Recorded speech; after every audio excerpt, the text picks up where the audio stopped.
कहानी की शुरुआत पॉल नाम के एक छोटे से आदमी से होती है जो कि अजीबोगरीब कारणों से चींटियों और मकड़ियों के आकार का है और बिल्कुल मरने की कगार पर है। अब पॉल जो कि कभी नॉर्मल इंसान हुआ करता था, वो इतना छोटा होते हुए अब मरने की कगार पर कैसे पहुंचा। कहानी यहां से 3 महीने पास्ट में जाती है, जहां पॉल अपनी पत्नी एलिस और इकलौती बेटी मिया के साथ रहा करता था। उनके पास टोफू नाम की एक पालतू बिल्ली भी थी जो कि कुछ ज्यादा ही अग्रेसिव रहती है। अब एक दिन जब पॉल नदी में नहाने गया तो उसने नोटिस किया कि किसी वियर्ड रीजन से उसके ऊपर बादलों से एक पोर्टल जैसा कुछ बन रहा है। उस वक्त पॉल को रियलाइज हुआ कि हम इंसान इस यूनिवर्स के सामने कितने छोटे हैं। खैर, घर आकर उसे पता चला कि नीचे उनके बेसमेंट में पानी की सप्लाई में कुछ प्रॉब्लम आ गई है, तो वो जल्दी से बेसमेंट में जाकर पाइप की लीकेज को फिक्स करने लगता है। यहीं ऊपर जब मिया खेल रही थी तो उसने कहा कि उनके फिश टैंक में सिर्फ एक ही मछली है, तो उन्हें इसमें और मछलियां लानी चाहिए। लेकिन पॉल ने समझाया कि उनकी बिल्ली टोफू पहले ही इसकी कई मछलियों को खा चुकी है, इसलिए अभी तो उन्हें पहले इस एक बची हुई मछली को सेफ रखना होगा। इसी बीच मिया ने कहा कि उनके बेसमेंट में एक स्पाइडर ने अपना जाला बना लिया है, तो पॉल उस जाले को तोड़कर मकड़ी को मार दे। पॉल इसके लिए मना कर देता है। एक्चुअली उसे अपने से छोटे क्रीचर्स जैसे मकड़ियों, चूहों और मक्खियों से एक अलग ही लगाव रहता है। उसका मानना था कि हमसे साइज में बहुत छोटे होने की वजह से ये जीव हमारी ही सेम दुनिया को एक अलग नजरिए से देखते हैं। वैसे भी ये सिर्फ एक ही मकड़ी है, तो इससे उन्हें क्या ही खतरा होगा। लेकिन 5 मई के दिन जब पॉल सोकर उठा तो उसे थोड़ा अजीब लग रहा था। उसने नोटिस किया कि आज उसका शावर कुछ ज्यादा ही ऊपर है और जो शर्ट्स उसे बिल्कुल फिट आती थी वे भी थोड़ी लंबी हो गई थीं। शुरू में उसने इस पर ज्यादा ध्यान नहीं दिया, लेकिन अब सिर्फ 2 दिन के बाद ही उसके कपड़े कुछ ज्यादा ही लूज हो गए। एलिस ने पूछा भी कि क्या पॉल अपना वेट घटा रहा है, लेकिन पॉल के अनुसार अगर वो वजन घटा भी ले तो शर्ट्स का साइज इतना लंबा नहीं होना चाहिए। जरूर उसकी बॉडी में कोई प्रॉब्लम आ गई है, इसलिए वो आज ही पास वाले डॉक्टर के पास चेकअप के लिए जाता है। वहां बाकी सब तो नॉर्मल था, बस उसकी हाइट 176 सेंटीमीटर आई, जबकि पॉल के अनुसार वो तो 180 सेंटीमीटर लंबा था। तो वो 4 सेंटीमीटर छोटा कैसे हो गया? इसका जवाब डॉक्टर के पास भी नहीं था और उसकी रिपोर्ट्स भी नॉर्मल थीं। लेकिन पॉल अब हर गुजरते दिन के साथ फील करने लगा कि वो साइज में छोटा होता जा रहा है। अब तो उसका हेलमेट भी उसे फिट नहीं आता, जिस वजह से अब वो रातों को जाग जाग कर ये सोचने लगा कि उस दिन उसने बादलों को देखकर सोचा था कि वो इस दुनिया के सामने कितना छोटा है। कहीं उसी वजह से तो उसके साथ ये सब नहीं हो रहा। 20 मई आते आते बेदिंग शावर उससे बहुत ज्यादा ऊपर नजर आने लगा। वहीं उंगलियां छोटी होने से उसकी शादी की रिंग भी निकल गई।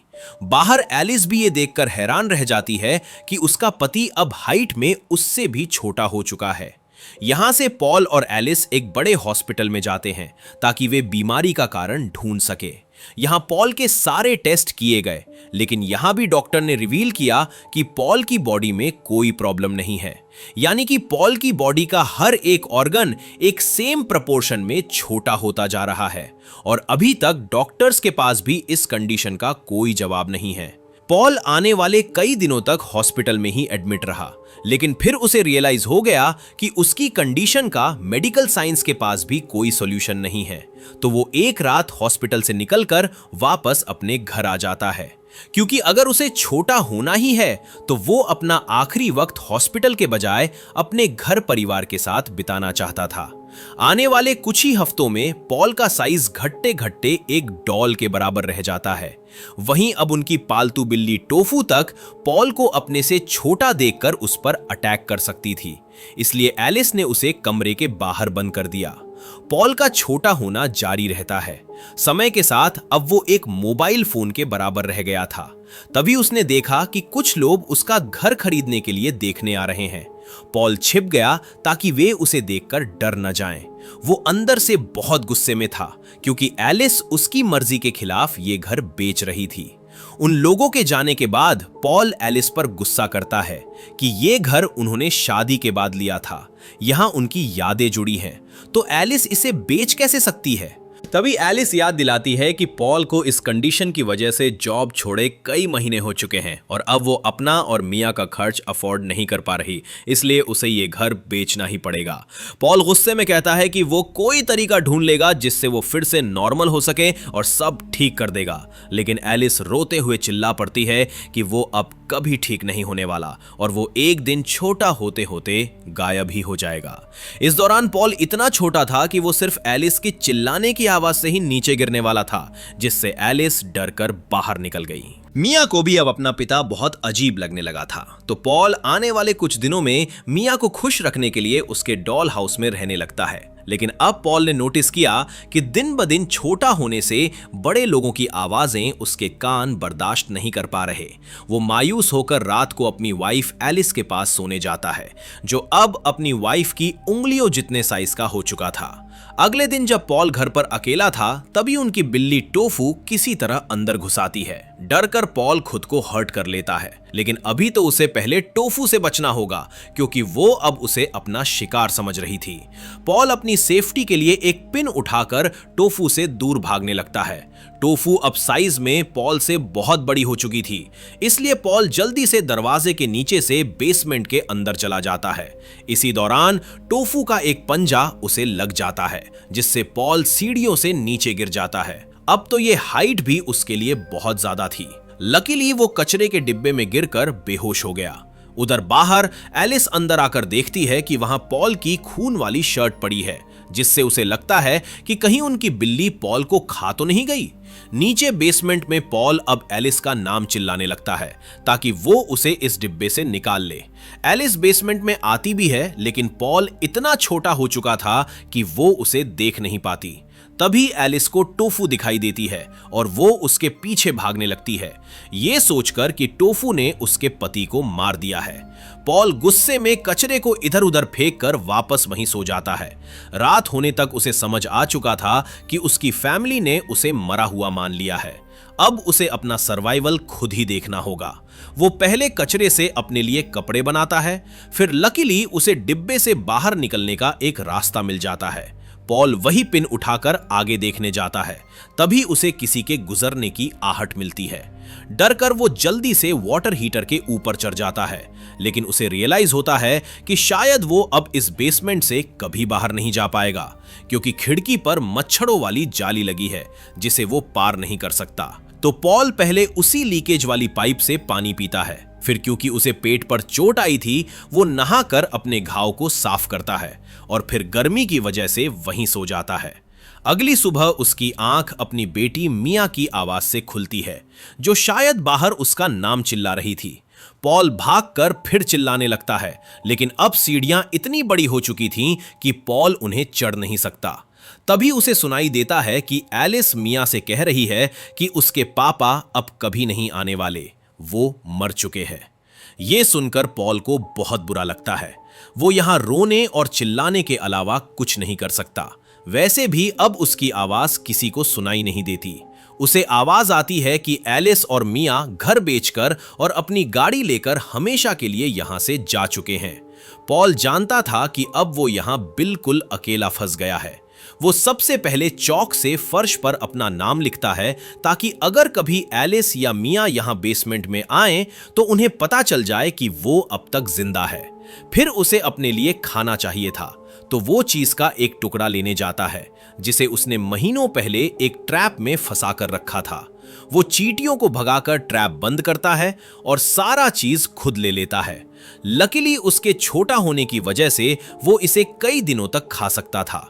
तभी ऊपर से एक मकड़ी उस पर अटैक करने आती है, जिसे पॉल आवाज करके भगा देता है।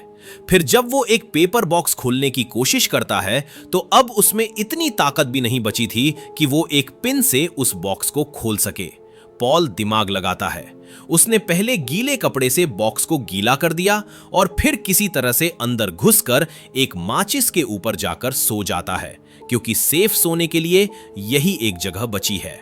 अगली सुबह उसकी आंखें ऊपर किसी की आवाजों से खुलती हैं, तो वो जल्दी से पेपर क्लिप से एक लोहे की कील को बजाने लगता है, ताकि अगर उसकी वाइफ दोबारा घर में सामान लेने आई हो तो वो नोटिस कर ले।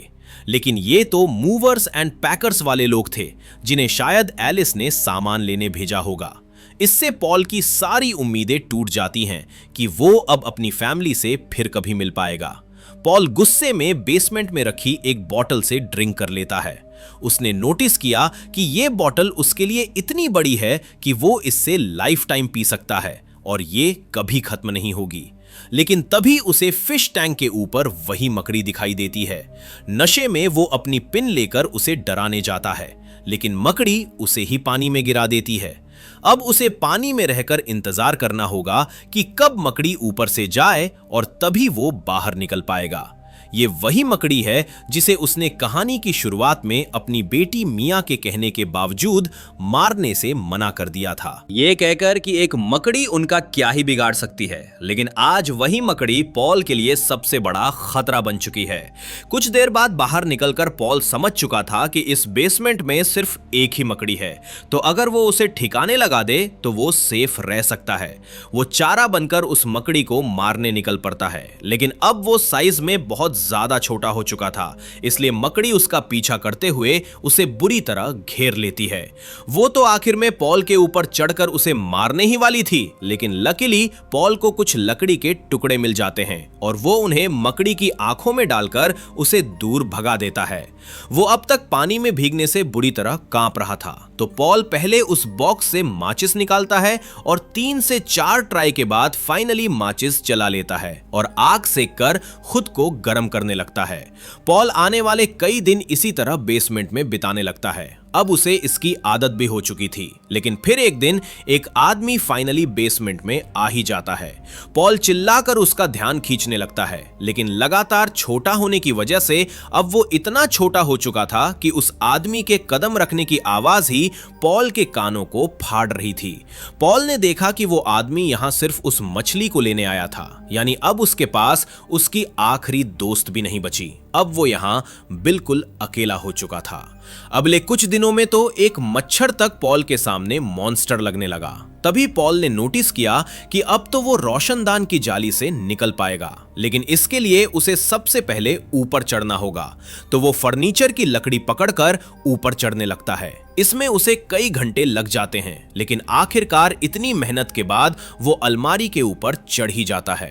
अब उसे बस दीवार के छेद से उस रोशनदान तक पहुंचना था, लेकिन रास्ते में पॉल को उसी मकड़ी का जाला नजर आता है। तो वो संभल कर आगे बढ़ता है ताकि मकड़ी की नजर उस पर ना पड़े, क्योंकि अब वो मकड़ी उसके लिए एक जायंट बन चुकी थी। लेकिन अनफॉर्चुनेटली उसके चलने की आवाज से मकड़ी पॉल को सेंस कर लेती है और उस पर अटैक करने दौड़ती है। अब पॉल को लगा कि शायद वो बच नहीं पाएगा और यही उसका अंत है, लेकिन शायद किस्मत ने फिर उसका साथ दिया।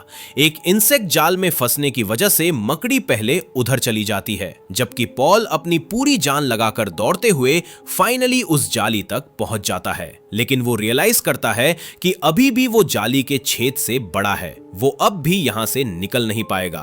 तो वो वहीं सो जाता है, क्योंकि वैसे भी हर दिन उसका साइज और छोटा होता जा रहा है। अगली सुबह पॉल की आंख खुलती है तो वो देखता है कि कुछ चींटियां उसके पैर को काटने आ रही हैं। लकीली उन्हें वही मकड़ी मारने लगती है। पॉल नोटिस करता है कि अब वो और छोटा हो चुका है, इसलिए अब वो खुद भी इस जाली के बाहर जा सकता है।